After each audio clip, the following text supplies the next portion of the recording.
किया और मोदी जी को नकार दिया, योगी जी को नकार दिया।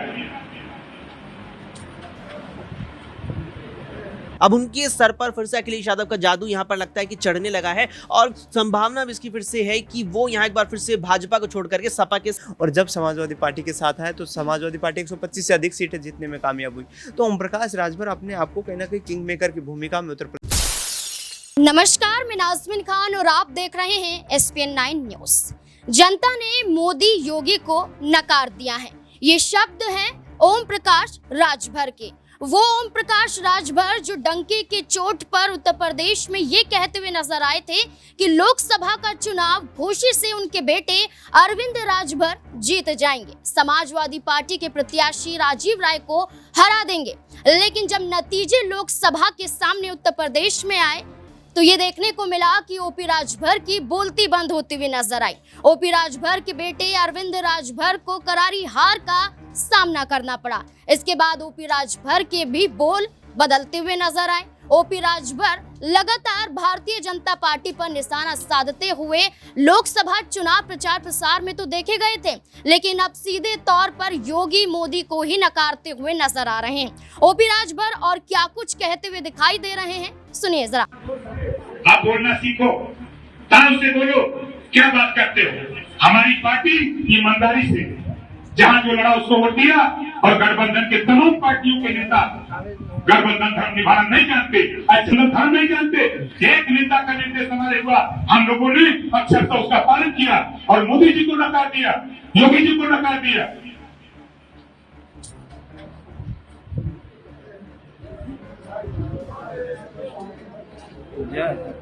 ऐसे लोगों को सबक सिखाने की भी जरूरत है। ऐसे लोगों को भी सबक सिखाने की जरूरत है कि आप बोलना सीखो, तब इनको समझ में आएगा।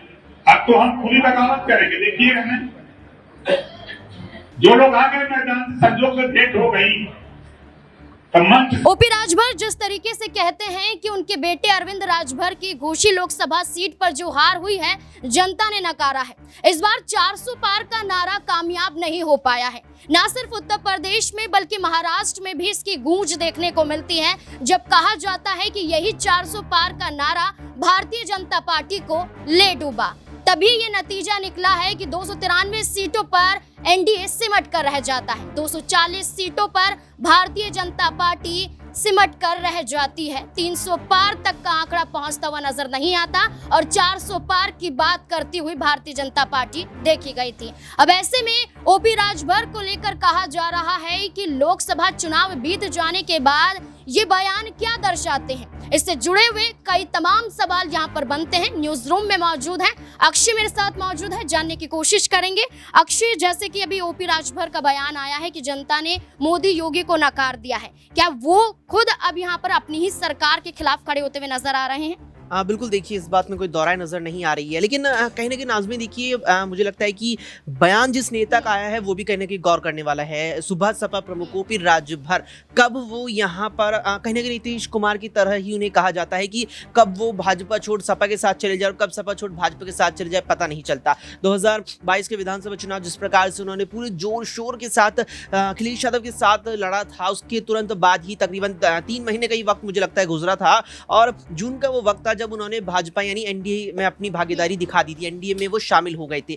उसके बाद जो माहौल लोकसभा चुनाव में उत्तर प्रदेश में खास तौर पर बन रहा था, लगातार ये दावे किए जा रहे थे, बीजेपी तो 80 की 80 सीटें जीतने का दावे कर रही थी, लेकिन माहौल भी कुछ हद तक इशारा कर रहा था कि 60 सीटें एनडीए गठबंधन निकाल ले जाएगा। हालांकि वो SPN 9 न्यूज का ही एग्जिट पोल था जो तकरीबन 35 से 40 सीटों पर ही भाजपा को यहाँ पर सिमटता हुआ दिखा रहा था और वो होता हुआ भी नजर आया। लेकिन जो माहौल यहाँ पर बना सीटों को लेकर के वो कहीं ना कहीं राजभर के भी मन में था और इसी के चलते उन्होंने अपने बेटे अरविंद राजभर को लेकर भी ये ठान लिया था अपने आप में ही कि हाँ बेटे तो जीते जिताए हैं, वो तो अब सीधा दिल्ली का रास्ता तय करेंगे। 4 तारीख आते ही परिणाम यहाँ पर घोषित हो ही जाएंगे। लेकिन परिणाम हमें पता है, अब परिणाम जो उन्हें पता थे वो उसके पलट हो गए। बड़ा झटका उन्हें लगा, बेटे को हार का सामना करना पड़ा और बेटे नहीं बल्कि भाजपा की खुद की यहाँ 29 सीटें घट गई। अब जिस प्रकार से उनका यहाँ बयान आया है कि मोदी योगी का जादू खत्म हो चुका है, देखिए यहाँ पर ओपी राजभर के दृष्टिकोण से देखा जाए तो मोदी योगी का जादू 4 तारीख को खत्म हुआ। 4 तारीख की सुबह तक भी मोदी योगी का जादू था, लेकिन 4 तारीख के 4 घंटे बाद ही मोदी योगी का जादू ओपी राजभर की नजर में खत्म हो गया। अब उनके सर पर फिर से अखिलेश यादव का जादू यहाँ पर लगता है कि चढ़ने लगा है और संभावना भी इसकी फिर से है कि वो यहाँ एक बार फिर से भाजपा को छोड़ करके सपा के साथ चले जाएं। देखिए, ओपी राजभर के बयान वो खुद को ही अपने आप को घेरते हुए नजर आते हैं, जैसे कि पीला गमछा लेने की बात करते हैं और कहते हैं कि अगर किसी भी थाने में चले जाएंगे तो कोई आपको रोक नहीं सकता है, कोई आप पर सवाल भी नहीं उठा सकता है। वही ओपी राजभर कहते हैं कि मैं मंत्री हूं और इतनी हिम्मत तो रखता हूं कि योगी को अपने आगे झुका सकूं। ये तमाम बयान ओपी राजभर के हैं। अब बयान ओपी राजभर के सामने आते हैं कि कम से कम मैं 2 से 3 साल सत्ता में ही रहूंगा। मैं कहीं ना कहीं एनडीए के साथ जुड़ने की बात तो करते हैं, लेकिन कहीं ना कहीं चुनौतियां भी देते हुए नजर आते हैं। वो कहते हैं कि लोकसभा चुनाव तो बीत गया, लेकिन आगामी चुनाव से पहले यहाँ पर 20 सीटों की मांग फिर से करते हुए नजर आएंगे और यहाँ पर इन सालों में अपने आप को मजबूत कर लेंगे, यानी कि 2 से 3 सालों में अपने आप को इतना मजबूत कर लेंगे कि एनडीए को यहाँ पर 20 सीटें तो देनी ही पड़ेंगी। अमन सर मेरे साथ मौजूद है, जानने की कोशिश करते हैं। अमन सर,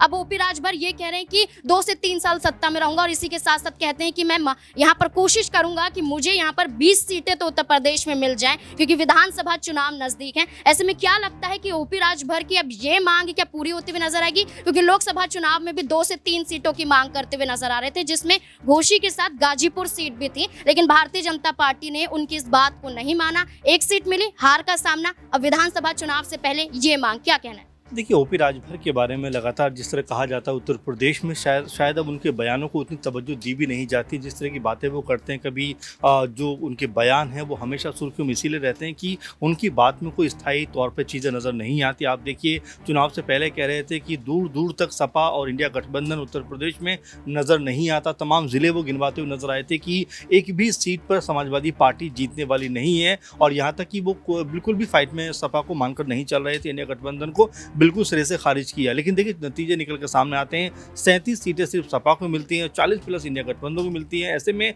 जो घोसी सीट के ऊपर ओपी राजभर अपने बेटे को उन्होंने खड़ा किया और उनका दावा था कि यहाँ से उनका बेटा चुनाव जीतेगा, लेकिन उनकी करारी शिकस्त होती है। और चुनावों से पहले जब एक चुनाव प्रचार के दौरान जब उनके बेटे चुनाव प्रचार कर रहे थे अरविंद राजभर, उनको भी माफ़ी मांगने के लिए मजबूर किया गया और तमाम राजभर जो समुदाय है वो यही कहने लगे कि ये उनका अपमान है। तो तमाम चीज़ें होने के बावजूद भी ओपी राजभर दावा करते रहे कि उनकी जो कह सकते हैं मजबूती है बहुत ज़्यादा है। राजीव राय उनके सामने टिक नहीं पाएंगे और जब रिजल्ट आते हैं तो राजीव जो है बहुत अंतर से चुनाव जीतते हुए नजर आते हैं। तो ये उनका बड़बोलापन है। बेहतर ये होता है कि अपनी सीट के ऊपर, जिस सीट के ऊपर उनके बेटे चुनाव लड़ रहे तो अरविंद राजभर वहाँ पर किस तरह का माहौल बनाया जाता है उस पर ध्यान देते, लेकिन वो ज़्यादातर ध्यान जो है वो सपा अखिलेश राहुल के ऊपर देते हुए नजर आए। जबकि चुनाव हार चुके तब उनको लगता है कि ये सारा का सारा जो कुछ हुआ है ये उनकी बजाय पीएम मोदी कहें या योगी कहें, उनका जो असर है अब वो ख़त्म होता हुआ नज़र आता है। तो ऐसे में अब उनको समझने की ज़रूरत है कि जो 4-5 सीटें उनके हाथ में विधानसभा की आई थी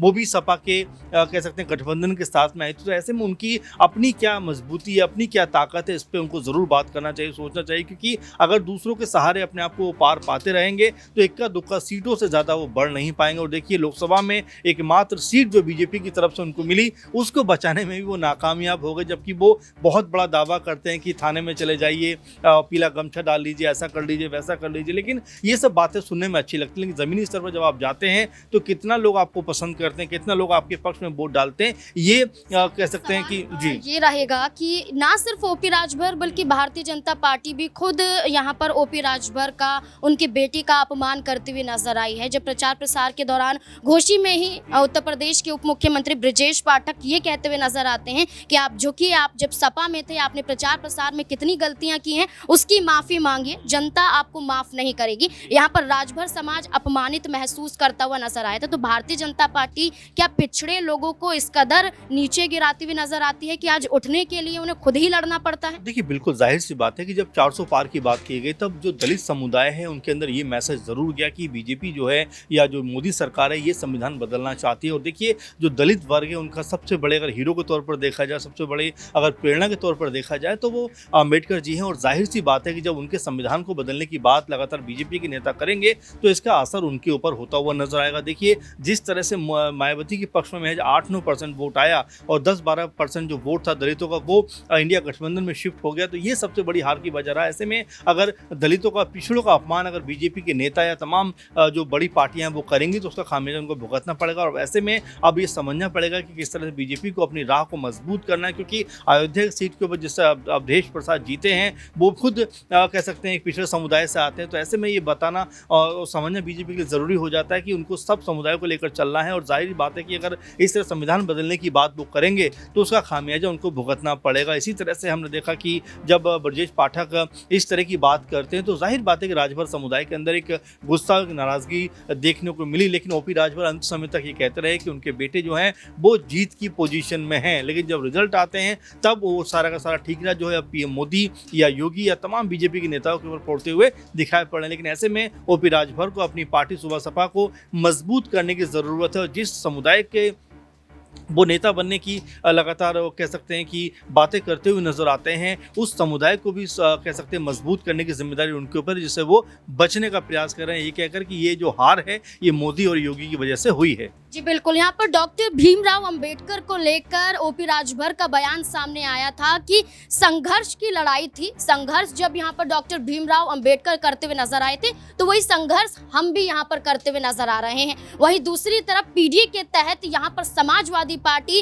विधानसभा सीटों पर होने वाले उपचुनाव को लेकर कहीं ना कहीं विचार विमर्श कर रही है। नेता प्रतिपक्ष के लिए भी कहीं ना कहीं पीडीए के तहत चुनती हुई नजर आएगी। तब ऐसे में ओपी राजभर का बगावती सुर यहाँ पर जो दिखाई दे रहा है, क्या बड़ा कदम यहाँ पर देखा जा सकता है सपा की तरफ से भी? दिनेश मेरे साथ मौजूद है, जानने की कोशिश करेंगे। दिनेश, एक छोटा सा सवाल रहेगा कि जिस तरीके से पीडीए के तहत सपा अब यहाँ पर नेता प्रतिपक्ष से लेकर विधानसभा सीट जिन पर उपचुनाव होने वाले हैं उन पर प्रत्याशी का ऐलान करती हुई नजर आई, और ऐसे में ओपी राजभर की नाराजगी वहां पर देखने को मिल रही है। क्या सपा की तरफ फिर से ओपी राजभर के कदम बढ़ना, और सपा क्या बड़ा कदम यहाँ पर ओपी राजभर को लेकर उठा सकती है? देखिए नाज़मीन, जिस तरीके से ओम प्रकाश राजभर की अब तक जो राजनीति रही है, करीब 14 साल के अपने राजनीतिक करियर में उन्होंने विभिन्न राजनीतिक दलों का रुख किया है। बहुजन समाज पार्टी से राजनीतिक करियर की शुरुआत की, समाजवादी पार्टी में आए, उसके बाद यहाँ पर भारतीय जनता पार्टी के साथ इस वक्त मौजूद हैं। उत्तर प्रदेश में 3 सीटों की लोकसभा चुनाव में लड़ने की मांग करते नजर आए थे। एक सीट उनको घोषित सीट दी गई, वहाँ से भी उनको हार का सामना करना पड़ा।